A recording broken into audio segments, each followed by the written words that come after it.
Hi, it's me again, and the BBC are saying they might be forced to stop making some more of their premium stuff like dramas and that. What premium stuff do they make anyway? It's all blooming repeats on there, isn't it? Let's take a look at this story, because it winds me up the BBC, as you well know. The BBC could be forced to replace expensive high-end dramas and natural history shows with cheaper programmes owing to government-imposed funding cuts. So a few points that has risen for me already. What high-end dramas do they make? All the top dramas in the world at the minute belong to Netflix, don't they? I can't name one that's taken over the world that the BBC's produced. It's Netflix that owns the world of drama now. Now, natural history shows are blooming expensive to film. Really, really expensive to film. But they don't make a loss on that because they sell them all over the world. All the countries in the world buy the Attenborough shows because they're known as the best. They're a big money maker for the BBC, and the streaming services buy licenses to show them as well. So it makes no sense at all. And then the other part of this, where is it? Government imposed funding cuts. Now the TV licence fee nets the BBC 3.2, 3.3-ish billion quid a year. With a B, not an M, a B. Billion quid a year. And you're telling me you can't run your media organisation on over 3 billion a year. You're telling me you can't do that. Stop cutting back on programmes and cut back on your staff and your offices and your expenses because you're wasting money, BBC. You're well known for wasting money. We document it a lot on this channel, don't we? You know, you're telling me you can't produce media, world quality media for over 3 billion quid a year. A year, not just 3 billion every 10 years or so. You get that every year. And you can't produce high-end drama and natural history shows, which you sell around the world for a profit anyway. Lies. There's lies in this. This isn't true. The broadcaster is required to make deep and continued spending cuts due to successive Conservative governments reducing its licence fee income.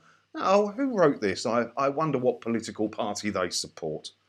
At the same time, the cost of making hit shows such as Line of Duty and David Attenborough's nature programmes has increased rapidly, with competition from Netflix and Amazon driving up prices for talent and studio space. Well, that's wrong as well, because the BBC own loads of independent studios and production companies under their umbrella of BBC Studios, which is a commercial wing. They own all this space and they own loads of production companies. So that's not an excuse there at all.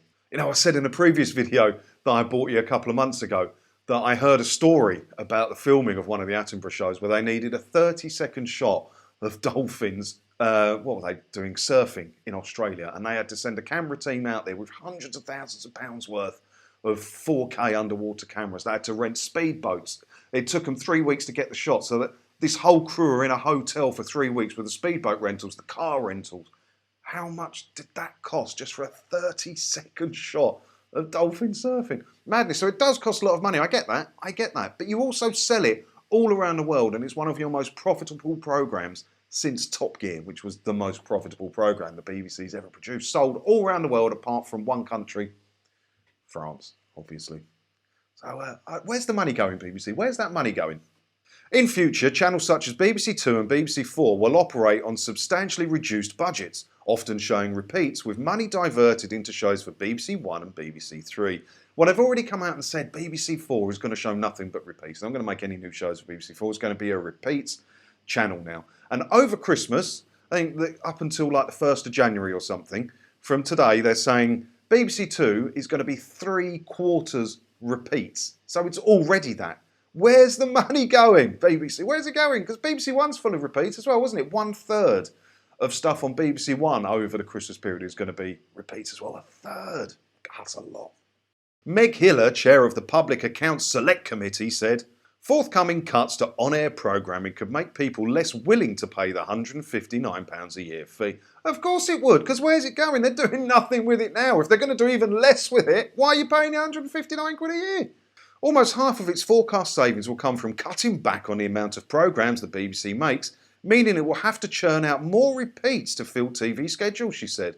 No, I think they're going to churn out more low-rent programming, more reality programming. I was a big fan of Discovery Channel. In the 90s and the 2000s, when we first got Sky, like Analog Sky, and then we moved over to Sky Digital now, obviously. But Discovery Channel was the boss. Some of the stuff they made was wonderful. Such good, high-end, proper documentaries where you might learn something. Now look at Discovery Channel. What do they offer? It's endless reality shows. Discovery Plus has like 5 different series of 90 Day Fiancé, for instance, which I quite like, granted, but it's cheap reality television. It costs them nothing to make, not like a proper documentary or an Attenborough thing. That's where the BBC's going. You're going to see more antiques programmes, more of those stupid posh porn programmes, and more reality TV programmes because they're cheap to make and they fill the schedules. That's what the BBC's going to do. The rest of the money will go on their expenses, their offices, their salaries and their bonuses. Popular shows are also at risk of being cancelled if the BBC thinks the money could be better used elsewhere to reach younger and diverse audiences who have deserted the national broadcaster. Problem is they want to make stuff for the 16 to 24-year-olds. They've said that. They've said they're not interested in making stuff for the over 40s like myself. They want to target the 16 to 24-year-olds, but that demographic is least likely to buy a television licence. They're not interested in it. They stream everything. They don't need a telly licence. It's people like myself, the older ones, who might require a television licence because broadcast TV is ingrained in us. That's what we grew up with. And the 16 to 24-year-olds grew up streaming. They don't need a TV licence. Stop targeting them. They're not going to pay it. According to the BBC, the cost of making an hour of drama increased by about 20% from 2015 to 16 to 19 to 20, and the health crisis has since increased production costs by a further 10 to 30%. But you've also been buying up independent production companies. So surely the costs should lower for you, shouldn't it? You've been buying independent production companies under your umbrella of BBC Studios. Done a video on it, I'll put a link below. So your production costs should be lower, not higher. Hundreds of BBC journalists have taken redundancy as part of an ongoing restructure of the news division. Yes, they have. They have got rid of 475 full-time staff from BBC News. And it begs the question, what were they doing in the first place if they can just be wiped off the map like that? And the other question is, how many are left? It's madness. Why do you need all these people in BBC News? You don't need it. You don't need it.